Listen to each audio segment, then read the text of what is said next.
Hello, Bigfoot. Scott here from,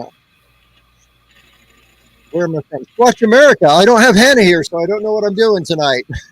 Yeah, Hannah's at a conference down in Atlanta tonight. So I'm doing this on my own, but I have a great special guest for you, someone you guys may know. You've probably seen him in the chat once in a while. So let's get going with this.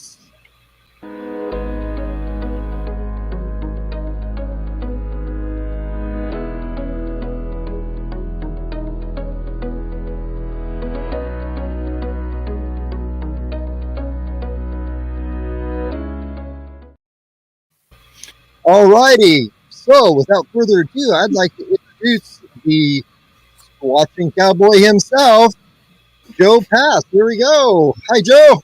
Hey, how's it going? It's going great. I'm glad you could be with us tonight. So, Sharon Guy said everybody better put a dip in and eat some popcorn and get ready to go. So, Sure, guy's my buddy. She's all right, cool. So, well, I'm glad I got to get you on finally. So, I'd like people to get to know you a little bit better, and want to jump over in show tonight. Go over and like and subscribe every one of his videos over there on YouTube. For reference, it's the Squatchin Cowboy with the no BS search for Bigfoot. So get on over there tonight and after this show. Yeah, so, the show gets over with, then go do it.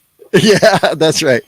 All right, Joe. So I want to shoot some questions at you here. So what actually got you into the Bigfoot world? Well, like I said before, it was part of the P&G film. I know everybody's going to say that, but I didn't really see the P&G film until early 70s. I was too busy out in the woods playing and watching TV, and back then we had a black and white TV anyway. And then one day I seen it and I said, "Wow, man, there's a creature, one creature." that nobody knows about living up in California. And then later on I seen Legend of Boggy Creek, and I said, "Wow, there's two. One's pretty close to Texas." And boy, did I learn a lot from then. There's more than two in the United States. Oh yeah. Oh, that's funny. Yeah, I think all of us got into that, and mine was the Freeman film after the Patterson film, and mainly because where that Freeman film was shot, I grew up 15 miles from there, so that really got Blue Mountain, of Oregon. That's my two favorite videos. That I just think that they're just amazing videos. And when Paul says, "Oh, there he goes," yeah, that hooked me on that video, man. It's them two, P&G and the Patterson. The Paul Freeman footage. They're the best, I think. Oh yeah, they are. So the films got you into it, and so I like one of the things you say, the no BS search for Bigfoot, and I totally agree with that. I've had long talks with Jeff Meldrum. We've been at a couple conferences together, and Jeff really, every time somebody brings in that blurry picture that they just shot pictures and then out in the trees and got that stump Squatch out there and they bring them to him, he just rolls his eyes and blows them off now. Yep. Well, I just think some people have got tired of watching all that. Like me, I got tired of, it makes the people that really believe in Bigfoot look like a joke when they don't know what harm they're doing to the people that actually do go out. And I'm not a researcher. I'm just a fella going out looking for Bigfoot, and if I find it, I want to share it with everybody. And, Oh yeah, exactly. I got tired of looking at all these blurry spots of in the bushes and burnt tree stumps. Take it from like a flip phone from 100 yards away, and I just thought somebody might want to watch videos, and it took off pretty good. I was Yeah, surprised. it did. I didn't think I was going to get anybody outside of my family to subscribe to my channel. Yeah. And now I'm at 1,752. I know. We've had our channel for about 3 years now, and you've got 200 more subscribers than I do. Believe We'll it get or you there. Like Yeah. I said, I've been telling everybody about the show, and not just because I was on it. Even before I came on here, I was telling people about your show that you come over and watch. Yeah. Oh, thanks. Yeah, yeah, I think I got in trouble with the YouTube lords when I started making fun of the beer bug, if you know what I mean. And so they kind of quit sharing my videos with people. But, Well, I've been stuck at 1,750 for the past month. I get like 1,754, and then the next hour I'll be down to 1,749. I think YouTube yeah. cutting some of my subscribers off. I'm stuck right here. I don't know what, nobody's subscribing, or YouTube stopped it or something. I don't know. You know, Maybe people I've kind of watching me. Yeah, I've heard that recently, that a lot of the people I watch, sometimes they're saying, hey, if you used to be subscribed to my channel, please subscribe again, because and I thought, well, they can't be unsubscribing people. And then I went over to my my RV channel that we do for our RV travels, and I found I wasn't subscribed to my own channel anymore. So I had to go resubscribe. I found that today. That's kind of weird. But so I know you know a few of the people that I know. There's the Bigfoot Texas Ranger, Mike. I don't know if you met him. Have you? He's Mike Waldy. Mike Waldy. I haven't met him, but I know him. Okay. His dad, well, they grew up right down the street from him. Okay. Oh, cool. His dad used to be a lawyer, and I hired his lawyer one time. So, yeah, we know of each other. Oh, okay. Well, that's cool. I'll tell you what, Michael Waldy, man, that guy's getting into it, man. You see all the stuff he's got? Oh, yeah, I know. Man. I don't know how he affords all that stuff. It's hard for me to afford gas. I know. Especially he now. said his dad's a lawyer, right? So yeah. He passed away. Oh, several years ago. I'm sorry. Yeah. Well, yeah, I know Mike's got a lot of stuff on his truck. Actually, I spent a couple days with him last winter in Falk, Arkansas. We were having a Bigfoot conference over there, and I showed up, and he was there, and Shelly Covington, Montana was there, and Keith Crabtree, one of the Crabtree boys, was there. Yeah, one of the OG guys. Yeah, in fact, Keith Crabtree was the guy who they put in the Bigfoot suit when they filmed The Legend of Boggy Creek. Oh, really? I didn't know that. Yeah. Yeah, he's taller than I am. I'm 6'3". He's got to be 6'8" or somewhere around there. So he was the guy in the Bigfoot costume when they filmed The Legend of Boggy Creek. Hey, there's Lockbeard. Hi, Lockbeard. Yeah, there he is. Yep. So you can see the chat. But like I say, my goal was to get to 2,000 this year. I don't know if I'm going to make it or not, but everybody says, why you're so worried about subscribers and everything? And I'm not worried about it. It just makes you feel good when, somebody subscribes to your channel. It makes you think that, man, you're doing something right. Right. Yep.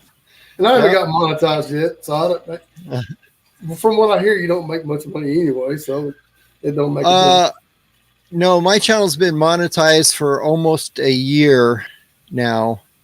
And in the last year, I'll be honest, I've made $85 Woohoo! in the last year. Big spender. I know. And YouTube won't write you a check under $100. So I got another, 6 months to go to get to my $100 where they actually send me that $80 they owe me. Well, I spent more than that. The place I went to, I can't say the name of it yet because I haven't finished videoing down there. And I don't want to give the place away in case somebody tries to go down there. I'm always paranoid about this. Somebody's going to come down, sneak up down there and, do a tree knock or holler or something like that. I made a video yesterday. Yeah. And I spent more than that going down there for gas. Yeah, I know. Yeah. Some people don't get it that it costs money to go Bigfooting. Oh, it does. Trust me, I know. Plus, I've been really hardcore kind of Bigfooting for, I don't know, 10 years or so. But I don't know how much money I've spent. And over the last 10 years, I gradually collected collected all the toys. I've got the thermal scope and the night vision binoculars and all that stuff now, but it took me 10 years to collect all that. I had a drone, somebody stole it. Oh no. Yeah. Of course I did. Something was wrong. I couldn't figure out how to videotape them. I had some great shots, I thought. And for some reason it didn't come out on the memory card, the little SD card you put in them. But I was at kind of like our family reunion thing, and I was filming the whole Ailey picnic is what they call it. Mm-hmm. And I had put it back in its case because I was serving tea to everybody, and I put it down underneath the counter and came up missing. Oh no, that's. And yeah. I had written on the drone that there was a reward for it, and still no way.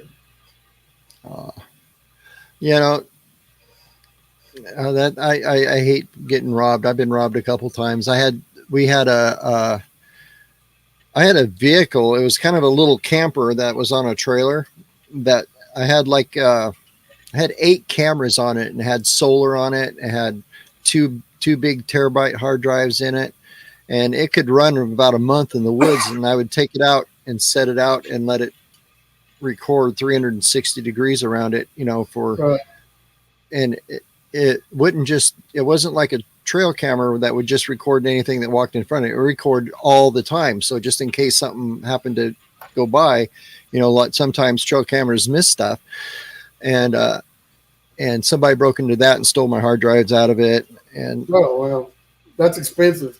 My drone was cheap when it cost me under $200, I think. Oh, that's probably why I couldn't figure it out. Yeah. I've had 2 drones that I've used, and I actually, to be honest with you, other than cinematic shots for videos, as far as Bigfooting going, it's never done me much good, because usually we're in the forest and you can't fly them through the trees without running into a tree. And trust me, I ran mine into a tree a lot. And then, so you got to get up over the trees, and then you can't see down through them. So that's mostly what I was using it for. I wanted everybody to see the area that I was in, how dense it was or how not dense it was, if there's any lakes. That's one of the things I look for mostly is first thing is there a water source? Because everything has to drink water. So if there's water, that means there's deer and other animals coming around it, and kind of like a buffet for Bigfoot when you have a water source.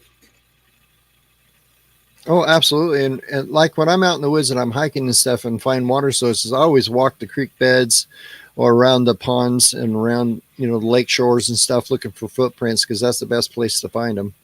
Right. Like you said, everything has to come to water once in a while. So I always try to find any kind of wet spot. If it's like a dried up creek bed or something, I always go down there and look around for tracks or whatever. Yeah. Any kind of sign. So water's the first thing I look for when I go out looking for Bigfoot. Yeah. In fact, he's on the chat tonight. Dale, Dale and I, we found a bear print today in the mud in the ditch beside a road. Last week we had a couple on that had filmed some weird stuff out in the woods, bread and stuff somebody had left out there. And we actually went to that spot to check it out because there was a blob squatch. I was kind of making fun of him last week in the background. And so we went to find that spot today, and that's where we found the bear print and the bear poop and the shadow that was I don't know, it's probably about, I'd have to say 6 inches around. It wasn't very big. The bears up here are pretty small. They're black bear. Yeah. So I got a buddy of mine will be up there pretty soon bear hunting. Oh, good. Yeah. Up here in Maine? Yeah. From here, he's flying up there to go bear hunting. Wow. Good luck, buddy, because he's got a few dollars in his pocket. Yeah. I don't know if he's been up here before, but your sight line in the woods up here is about 50 feet. Other than that, this is the densest forest I've ever seen in my life. I've been up to Maine once when I was driving a truck, man, and I didn't know it looked like that. Yeah, yeah. And of course, when I was picking up some stuff up there, some frozen food or something, I couldn't understand the word they were saying, and they couldn't understand the word I was saying. I had to get a translator in there to talk Texan. Yeah. Yeah. That's funny. Well, I kind of had a little bit of advantage because I grew up in Oregon. We didn't have that southern draw, but we had a lot of cowboys where I grew up, so we talked hick, not so much southern, but Yeah. but my dad is actually from Maine. He grew up here, so that's what my dad sounded like all the time. So I kind of got there. I could translate for Hannah when we got here. So, like I said, if you've never been to Maine, they should go up there and check it out too, because it's beautiful up there. I mean, I was way up there, man. It wasn't a little old bitty town, and it was just some big old warehouse out in the middle of the woods. And I'm like, wow, I can't believe this big old warehouse is out here in the middle of the woods. Yeah. Yeah. That's all they got up here in northern Maine is woods.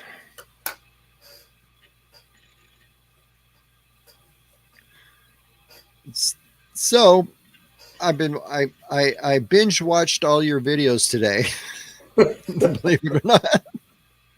All of them? Most of them. Some of them I skipped through a little bit, but so I got a couple ones I kind of pulled out that I wanted to talk to you about a little bit, if you don't mind. Yeah, sure. First of all, what did you think of Hannah and I's new home that we live in now in South Dakota, up there in Rapid City? I noticed that you had went to Mount Rushmore and the Crazy Horse Memorial. We personally prefer the Crazy Horse Memorial. It's way more impressive, I think. I do too. When I see the Crazy Horse, it just, I don't know, just more moving to me than Mount Rushmore to me. It's just something weird about it. I mean, it's beautiful, but I know they won't finish it in my lifetime, but yeah, people should get up there and check it out quick, because no telling what's going to happen, but it's beautiful, man. Yeah, it is. I love the museum they have and all the stuff they have in it below. In fact, yeah, I had some pictures of the museum in there too. Mm-hmm. Yeah, I saw that. I've got a lot of pictures in the museum there, and they had some Bigfoot Kachina dolls. I don't know if you noticed them. That's the first thing I said to my mom. I said, "Look, that's Bigfoot." Yep. Yep. Of course, so you got spent. Like I said, I told them or something. I said, "Look, That one right there looked like a Bigfoot. Yep. So, so you got some time out in the woods there too. How do you like that area? Hey, it's man. I've never, being from down here, the woods look different up there than they did down here, and it's just, I was just took my breath away in some places just seeing some of the rock formations, and plus I didn't know what the bear population was up there or the mountain lion population was up there or what else. So I was on edge the whole time I walked around thinking something was going to jump out at me, and I left my pistol in the truck with my wife, so I didn't have a gun with me when I was out there walking around. And then, of course, if you got Bigfoot in the brain, every time you hear a little branch break or something move in the bushes, it's automatically a Bigfoot, And I had to get my mind out of that thinking, that calm myself down a little bit. Look at this, not, it could have been, but, I don't want to think that way when I go into the woods, because a squirrel walking through a bunch of dead leaves makes a heck of a noise. Oh, it does. Yeah. Yeah. I'll tell you what, I am more worried about the pigs in Texas than I am the bears in South Dakota. Right. There's around every corner. If you go out in the woods down here, you'll see pigs down in here. I know.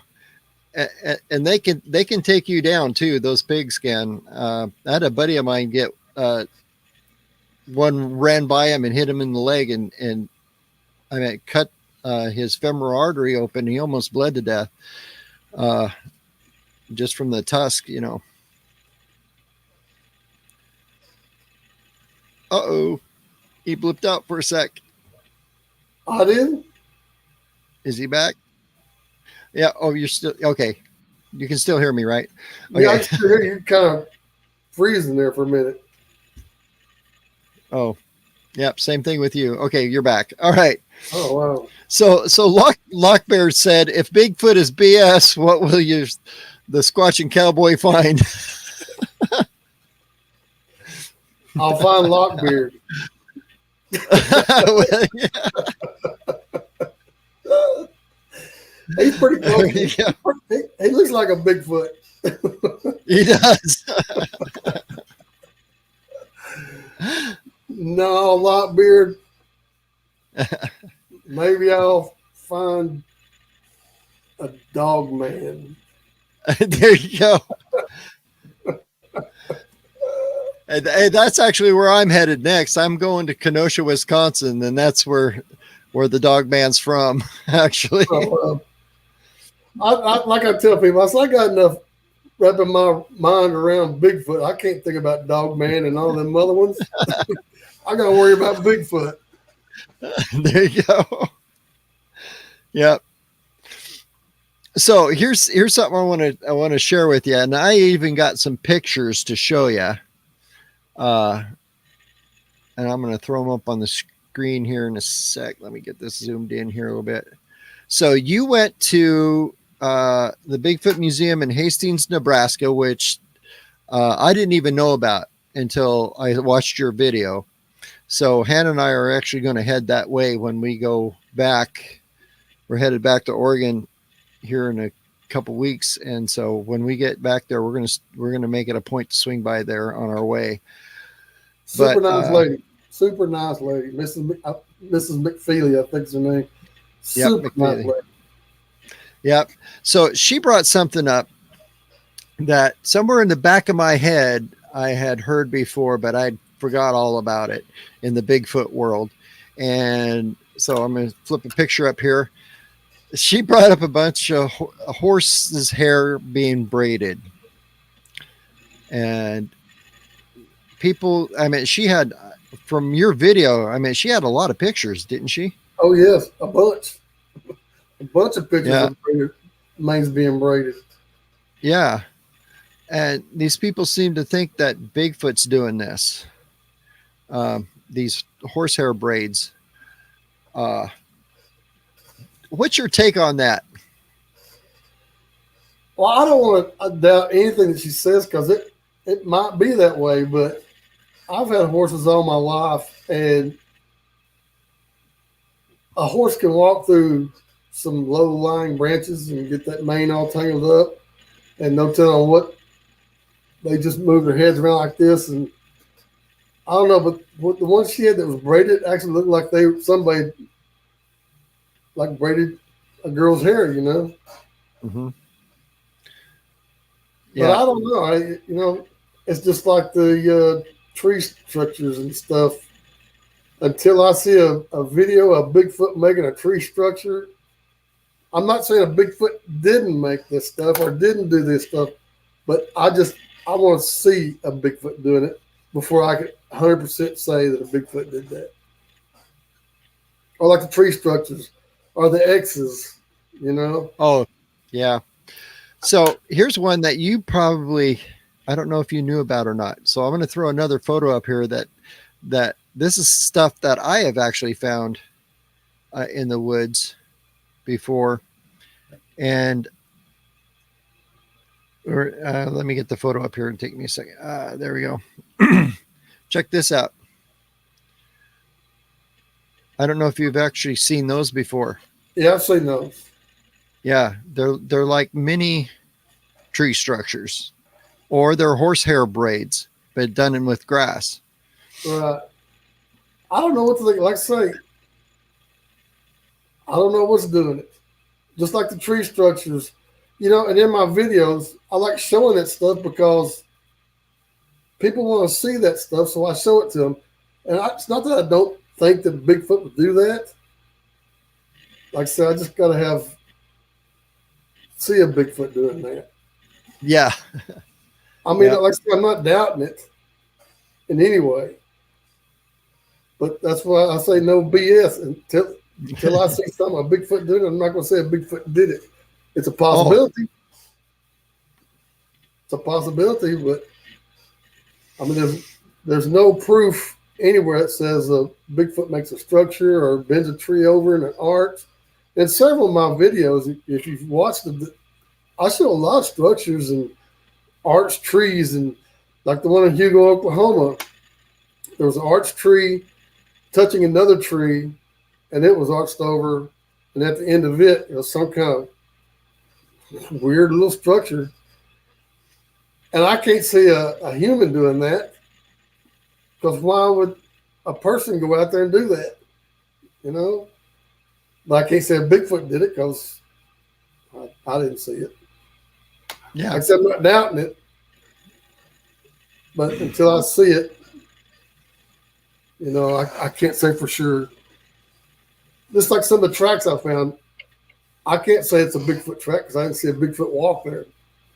But not the first track, but the track I found down Sabine River bottoms, I was walking through, it had flooded out there. The river rose over the bank and flooded out there. It was really muddy. And I was walking up through these briars, thorn trees, and the mud, snakes. There's timber rattlers out there. Of course, I didn't see any, but there's timber rattlers out there. And up on the side of this hill, it goes up like this and kind of leveled off and went back up. I seen a slide, like something stepped there and slipped. So I went up there and checked it out. And you couldn't make out the first one, the one that slipped, but on the level ground, like this is the picture of the track I got, and it's about 17 inches long. And then the track, it was so wet there that the side of the track, it caved in on one side of it, but you can clearly see 5 toes. And then there's another track on the side of the hill that slipped.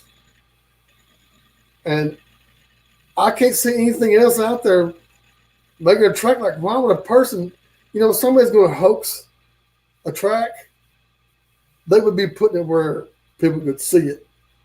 Because nobody's going to be walking around there like I was doing, walking through all that briars and stuff like that, you know. I just don't understand why somebody's going to hoax it. And there's an ATV parking where they ride their 4-wheelers and stuff, about a half a mile down below that.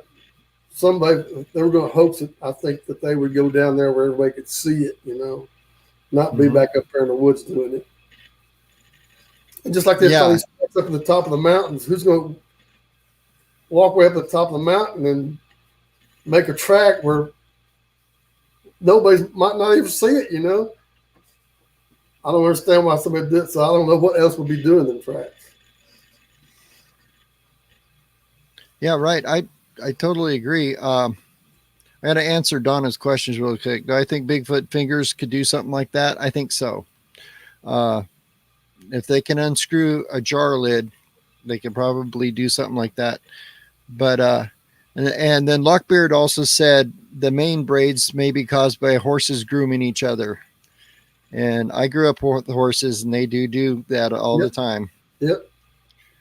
So like I said, I can't say for sure, but it could be. You know. Mm-hmm. I just don't understand why.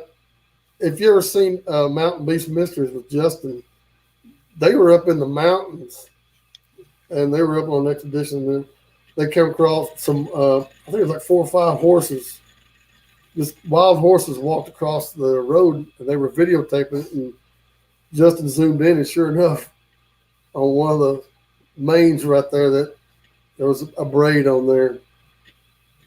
So, and these are wild horses, so no person's going to go up there and do it. Mm-hmm. Yeah. But the grooming thing, I've seen that too. Of course, when I had my horses, I always keep my horses' manes trimmed off like a burr haircut. Mm-hmm. But I let the tails on, because you're going to get swatted flies with the tails. But she had tails that were braided, the manes braided, and I don't know if you've seen the flag or not. Mm-hmm. I saw that. The whole story was that somebody had left the flag up there for Veterans Day, I think it was. The next day they came back and it was stripped off like that and braided at the end of it. So, and it was like 16 feet up in the air, I think they said it was. I think she said it was 16 feet. But if it was windy out there and the strips were popping around like that, it could be, it's a possibility. But I can't say for sure. And nobody's going to know because nobody's seen it. Right. And that goes back to your no BS thing until you see a Bigfoot doing that. Yeah. Like I said, I'm not doubting these people that Bigfoot does this. Right. This is just my opinion that until I see something do that, I really just can't believe it, saying that, Bigfoot sure enough did that. Yeah. It's like finding Bigfoot with Bobo, every episode. Anything anybody say, that's a Squatch. That's a Squatch. You're a duck quack. That's a Squatch. Yeah. That's funny. But I think that I do think that Bigfoot can mimic other animals and stuff like that. I was up in the mountains in Oklahoma, the Comanche Mountains, and I was walking around by myself. And up in the mountains, I've been up mountains like Rocky Mountains or anything like that, but I heard a chicken just once. A chicken. Myself, there's no chickens up here. How can that? And my buddy, the land I was on, he owns 3,000 acres up there, privately owned land, and nobody goes up there except, they go up there deer hunting. And they have chickens down by their house. And it was probably about 3/4 of a mile from their house up in them hills where I heard that chicken. Now, I don't know if it was a Bigfoot or not, but how long do you think one lone chicken could last out in the wilderness? Yeah, no. Probably not overnight. No. And then while I was up there, Keith Bethel's the guy that owns the land. He told me the next day, he says, I forgot to tell you, a mountain lion was spotted crossing the road down there. And I'm like, why didn't you tell me that earlier when I first got out? Thanks for telling me. Not that even if I had my pistol on me, I wouldn't do good against a mountain lion. Mm-hmm. But, that little pistol is a security blanket, makes you feel a little bit better. Yeah. I carry my gun not for Bigfoot. I don't want to shoot a Bigfoot. It's just all the other critters out there in the woods, Yeah, yeah. I when I'm out in the woods, I'm usually packing a pretty good size hand cannon that I carry. Uh, Actually, a 45 long colt. I got a thing called a Judge, but that I keep with me, and it's not because of Bigfoot. In fact, we're going to spend some time up in Oregon this winter and doing some squatching up there. And I had a friend of mine just send me an article today that the Forest Service just uh, found a uh, a steer, an 830-pound steer that was killed by a wolf, and they verified that it was a wolf kill. And they reintroduced those quite a few years ago up there, and now the packs are getting bigger and bigger and bigger, and Yeah. you can't hunt them. So that's probably my bigger concern. Yeah. Bears, cougars, but the wolves are going to be a big problem, especially up in the Northwest now. Yep.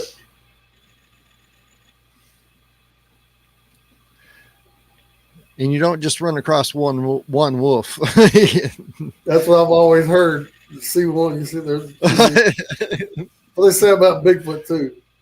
It's not just Yep. one. Be more around. Yep. But the first tracks I found was in Oklahoma, and Okay. I was walking by myself up through the mountains and stuff, and which I like going out by myself. I can concentrate on what's going on around me more than I can if somebody else is with me. People say I'm stupid for doing it, but I walked across a creek, and I seen a footprint that wasn't no bigger than my hand, and the heel of it was in the water of the creek, and you can see the toes. And I just bought that Canon T3i camera, and I didn't know all the bells and whistles of it and everything. And I thought I was taking pictures of the track, and I didn't get any pictures of the track, but it's in the video. You can clearly see the track in the video. And then I walk on around, and I find 3 more tracks in the water. The water wasn't a couple of inches deep, where the water had been just running down the side of the mountain there. And they were juvenile tracks. And Keith and them don't have any kids. And what are kids going to be doing up there in that mountain barefooted? Right. It doesn't make any sense to me. And if somebody's going to hoax footprints, you think they would do the big giant ones, So why would they do a juvenile print in a creek up on the side of a mountain?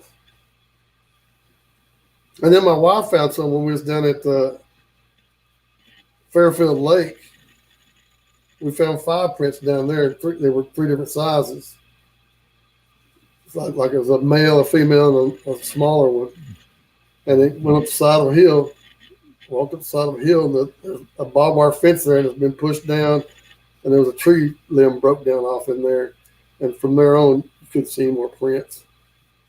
And the reason we went down to Fairfield Lake, I don't know if you know that is, it's south of Dallas, is a buddy of mine.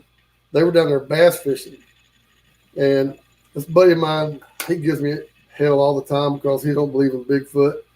And they were fishing up in this cove, and there was this big old tree that had fallen down. And he knows Kenny and me go out Bigfooting. Kenny's my guy that goes with me all the time. So he's seen this big old down tree, and there was something big and black sticking it over the top of the tree, and there was 2 big old, look like this, hanging over a tree. Mm-hmm.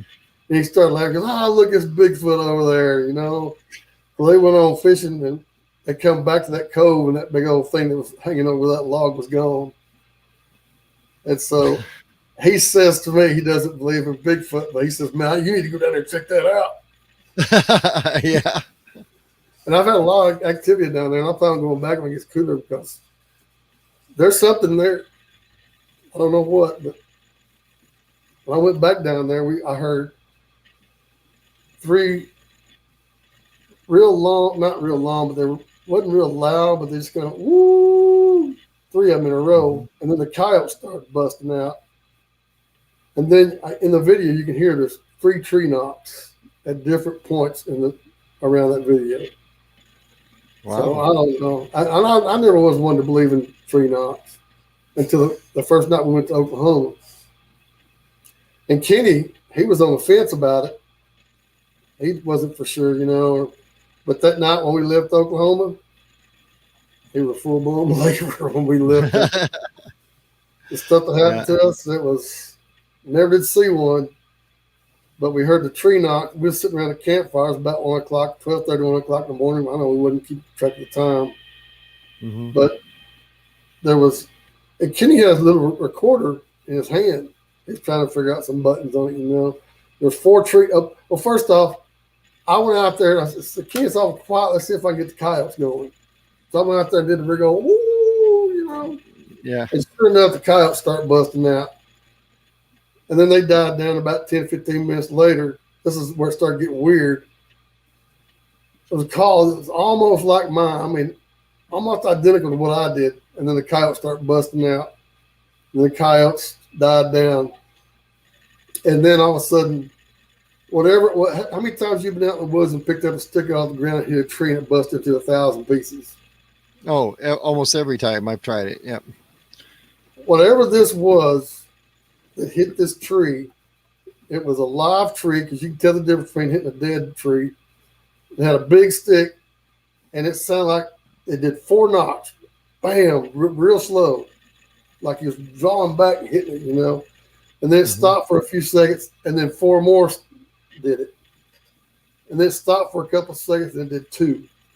And then from that night on, from that moment on, everything went dead silence. There wasn't no sounds in the woods. And like I said, that's the first time I ever heard anything. That creeped me out. I didn't feel threatened. It just creeped me out, you know, because I'd never heard anything like that. And we sat up the rest of the night sitting there around the campfire with our guns because it was only about, I don't know, 70, 75 yards away from us.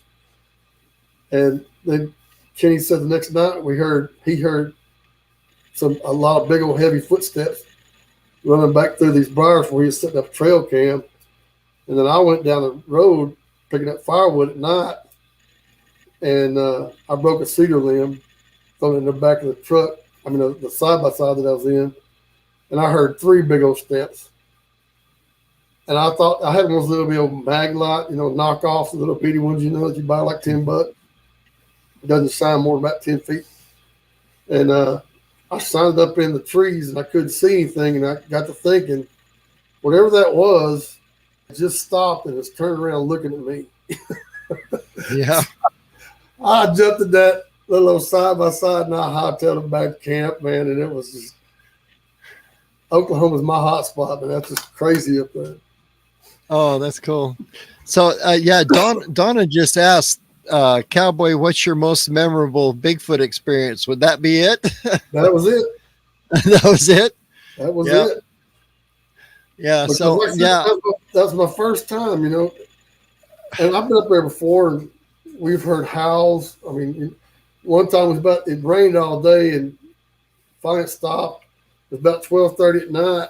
We had a little fire going out there, and we heard this big old, I don't know, it just went rah, real loud. And Mommy just like shook the place, but it was far off. And then about 30, 40 seconds later, we hear this woo. And we're like, me and King looking at ourselves going, is this for real? This is the second time we've been up here and this is happening to us again. This place is awesome. Yeah. So we've been up there for the last 3 years. It's been 3 years we've been going up there. And we're planning on going back up there. We usually like to go the day after Christmas because most people are home enjoying their Christmas presents and staying home and not thinking about getting out in the woods, you know. And that's what I always think somebody, if I let them know we're out there, what time we're going, somebody's going to sneak up there and, you know, try to do something. And I don't think it's happened yet, but I always like to tell people where I'm at, you know. I don't mind telling people where I'm at during the video, but I don't try not to tell people where I'm going or what part I'm going into, you know. So nobody go up there and try to hook. And I try to go during the week. That way, most people are working and they're not out in the woods real late at night. So you're less likely to get hoaxed during the week, I think. Well, that makes a lot of sense. Yeah, I'm always very careful about telling people where I'm going. You know, usually when we tell people on our channel where we're going, we've already been there. You know, and then we're actually going somewhere else that week. So, hey, I see Derek down there in chat. He's one of the guys that's going to be out there for the TTWV Squatch that we're having in Eastern Tennessee at the Thunder Rock Campground. And we're inviting anybody that wants to come out there, come out and go squatching with us. We're going to September 4th and 5th. That's Saturday and Sunday. First Saturday and Sunday in September. I think it's the 4th. I think it's 4th and 5th. all right, are you going to announce that on your channel sometime too? So, and like I say, we're inviting everybody out there. good. Old Bear, Ralph from Old Bear's Den, everybody knows him, and the boys from Manimal Research are going to be there, and yours truly, me. And we're going to have a meet and greet, and we're just going to have a good time. And I think Sunday morning, I think Old Bear's going to have church service out there. I mean, it's nothing fancy, you know, just wear what you want to. And then Saturday night, I think we're all going to go out squatching. I'll be out squatching most of the time. That sounds good. That sounds cool. Yeah, I'm actually, we're going to be up in Yakima, Washington area at that time, or I'd love to go meet you there, but we're actually going to be at a Bigfoot conference there with Bob Gimlin, actually. So that's going to be fun. That's going to be the first time I meet him. So this is our first time doing this, so I don't know how it's going to go off, but I mean, we've got a lot of support so far. And you know, Old Bear, I don't know if you know Ralph from Old Bear's Den. He's been doing this forever, seems like. And he's had, I don't know, a couple of thousand sightings. I don't know. But he's had a lot. And he said that he was going to he's going to take me up there and get a Bigfoot sit in my lap. Okay. I said, bring it on. Yeah. Of course, you know, I got a couple of videos coming out before then. I might see one before then. There you go. Yeah, I actually, I know you probably heard me say a million times, but I saw one 3 years ago now, and it took me 25 years to see my first one, and I spent a stupid amount of time in the woods, and that's what I think. If you're going to see one, that's what you got to do. You spend a stupid amount of time in the woods. Yeah, I do that a lot. But when we go out there, we don't act like we're going Bigfooting out there. We're going out there like we're campers and hikers and bird watchers and stuff like that. We don't wear camo. We're not quiet. We don't sneak around. Go out there, have a good time. Kenny sometimes brings his guitar, and if I tickle him enough, he'll play it. And, you know, I think that a lot of people think that if they go out in camo, they're going to see one. But like I tell everybody, who goes out in the woods wearing camo? Hunters. Hunters. You know, a Bigfoot, I think, knows that. And they say a hunter is going to have a gun. So I think a Bigfoot would hightail it if he's seen somebody wearing camo out there. Now, you know, there's people up there, they're deer hunting, see them all the time, I think, but they're just not telling anybody about it. But that's a little bit different. If you're walking around the woods, I think that when people point their camera up like this, I think a Bigfoot might be thinking that you have a gun or something, you know, in my opinion. Yeah. Yeah. I gotta say stuff like that because if I don't, people will be unsubscribing from my Yeah. Yeah. Yeah. I say that a lot too. In my opinion, yeah, or this is the theory. That's mine. I use that a lot. This is a theory. It ain't fact. It's a theory. But so no, and, I totally agree with you because my squatching partner up in Oregon, Pete Nelson, is and he's my squatching partner's named Pete Nelson. There's a guy who makes who had a TV show about making tree houses called Pete Nelson. They're both contractors, and he gets calls for that guy all the time. But anyway, Pete had his first experience just camping. And he had a pickup camper, a slide-in camper that goes in the back of his pickup, right? And he was up in the woods, and he got up in the morning, and he got out of the camper and slammed the door. And then off in the woods, he heard this tree knock, and then he grabbed the door, opened it up, and slammed it again. He heard another tree knock out in the woods. That was his first experience, And I have never had any luck banging on trees myself, to be honest with you. And I've never heard those loud, like the ones, they did on Finding Bigfoot, that loud screams that they do. But more than once, I've heard like a whoop sound, like whoop. Yeah. Whoop. Yeah. And I don't know anything that makes that sound. Yeah. You're out in the middle of the woods. And most of the time, I know there's nobody else out there. Mm-hmm. Because I always, like yesterday, I went down to scope this place out to see what I was getting into. The guy that I'm going to, he doesn't know that I was there. But it wasn't like I was sneaking around or something. I didn't go on his property. I just went to look at the layout of the land to see if there's houses around there.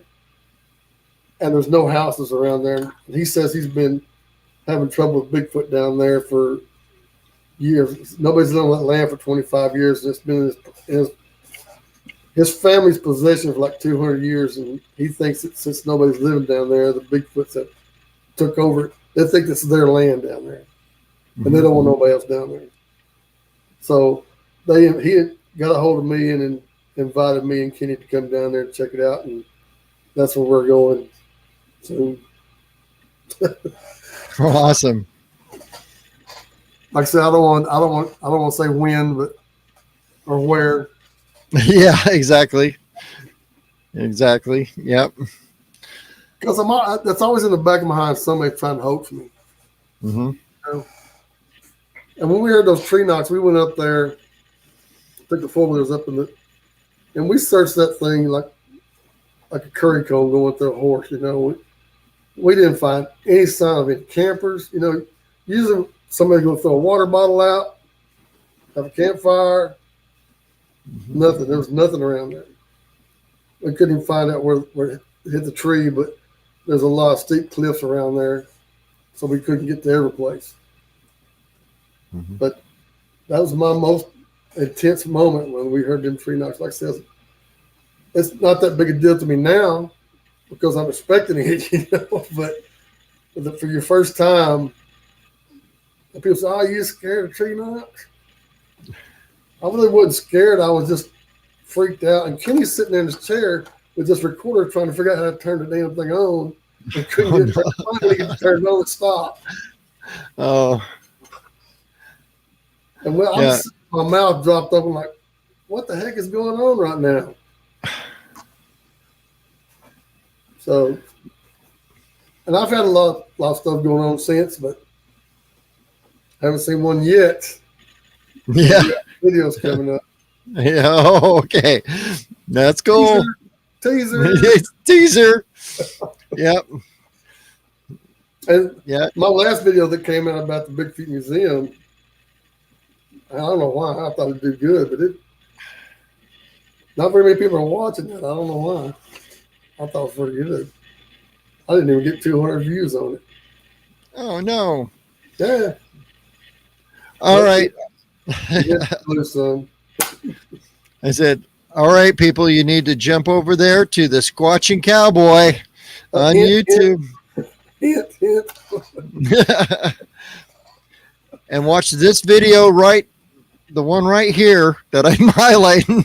Says Nebraska Bigfoot. Yeah, right there. Yep, that's the one. And see the red mark? I watched it, so there we go.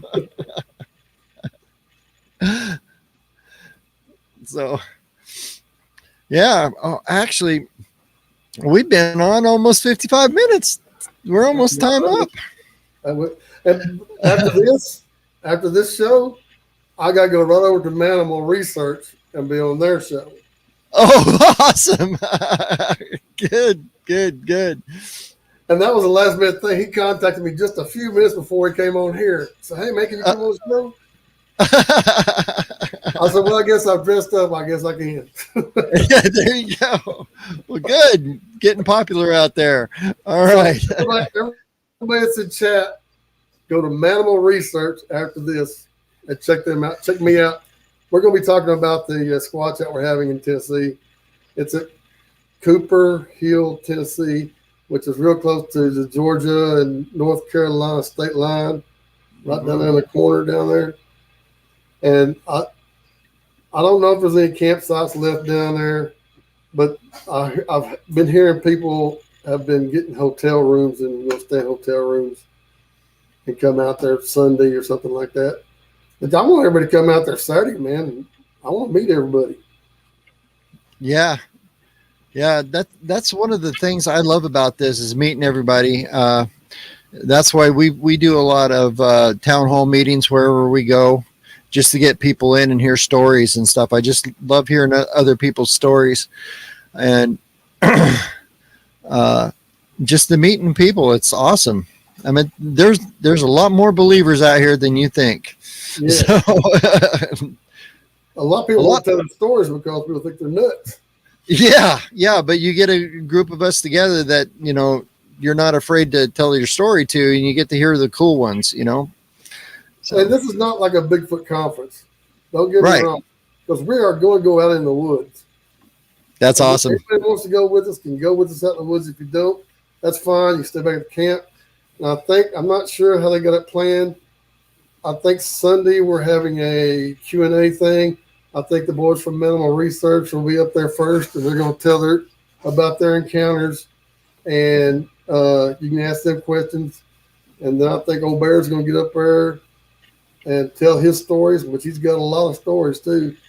And little old me, that I'm just a fella, and yep. I'm going to get up there and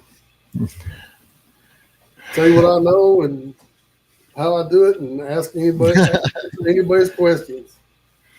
Right. About anything. Don't be about Bigfoot. Okay, that's cool. Well, thank you very much, sir, for coming on with me. We'll have to get you on again because I'm sure you got a few more stories that you haven't told yet. So, and you got some more videos coming up. So everybody watch his channel and look for that meetup coming up. And I gotta hawk one of mine too. So August 7th, that's in about a week and a half here, up at 71 Millinocket Lake Road in Millinocket, Maine. That's in the North Maine woods. We're going to have our own little conference here, and it's just going to be a day of where I'm going to tell some stories, and I'm going to get some of your stories, and we're going to share with each other. And and by popular request from one of my viewers, they want me to teach people how to do Bigfoot print casts. So we're going to go ahead and do that. So we're going to do some, because I'll tell you what, Joe, one of the biggest mistakes I ever made was the first Bigfoot print I found. I did not cast it. I know. So yes, I've been through that. Yeah. That went down to Bean River bottoms. Mm-hmm. I left my casting materials at home, and the next week I went down there later on, and the hogs had trampled it. Yep, that's what happened to me. I didn't have anything with me. I got back there a week later, and the grass had grown up through it, and it was gone. It was down in the swampy area. So, and have you heard of the Sabine thing? The what? Sabine thing. You said you were in the Sabine River bottoms. Yes. Oh yeah. They say the Bigfoots down there are really angry.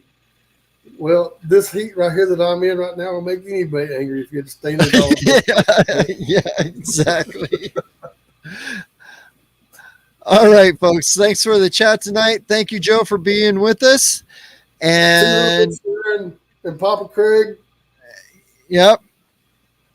Lockbeard. Dale, Donna, Sharon, Dora, Lockbeard, of course. I think I got everybody. Derek. Going back to, I think we got everybody. All right. Thanks for watching tonight. And as always, remember, our job is to investigate the unexplained, not to explain the uninvestigated. So, folks, for Joe and I, we're going to take good night.